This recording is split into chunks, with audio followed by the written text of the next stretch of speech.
கொழுக்கட்டை செய்யலாமா? 1 கப் பச்சரிசி, 1/4 கப் பாசிப்பருப்பு நல்லா 2 மணி நேரம் ஊற வச்சு அரைச்சி எடுத்துக்கலாம்.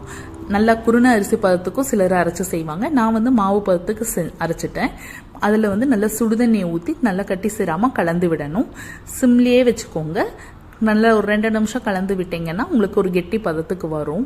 அடிகனமான பாத்திரம் எடுத்துட்டிங்கன்னா உங்களுக்கு அடி பிடிக்கிற பிரச்சனை இருக்காது சீக்கிரமாக. நல்லா சிம்மில் வச்சு ஒரு 10 நிமிஷம் மூடி வச்சிங்கன்னா நல்லா வெந்துடும். நல்லா குக் ஆனதுக்கப்புறமா இந்த பதத்துக்கு இருக்கும் பாருங்கள்.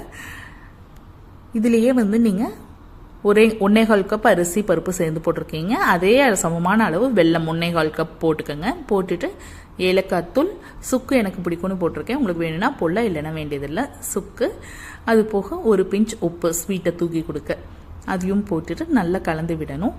நல்லா வெள்ளத்தில் இருக்க அந்த கட்டியும் சேர்ந்து எல்லாம் கரைஞ்சிரும். சூடு ஏறும்போது சிம்மில் நம்ம கலந்து கொடுத்துட்டே இருக்கும்போது அதுவும் உடஞ்சிரும். 1 கப் துருவின தேங்காய் எடுத்திருக்கேன். தேங்காய் அளவு ஒவ்வொருத்தங்களுக்கு நிறைய இருந்தால் பிடிக்கும். அதனால சேர்த்து கொஞ்சம் கூட குறைய இருந்தால் தப்பு இல்லை.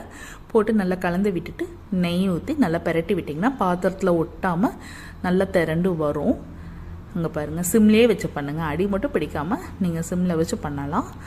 அதுக்கு தான் கனமான பாத்திரம் எடுத்துட்டிங்கன்னா உங்களுக்கு சீக்கிரம் அடி பிடிக்கிற பிரச்சனை வராது. இங்கே பாருங்கள், நல்லா திரண்டு வருது பாருங்கள், பாத்திரத்தில் ஒட்டாமல். இதுதான் பதம். ஆஃப் பண்ணிடலாம்.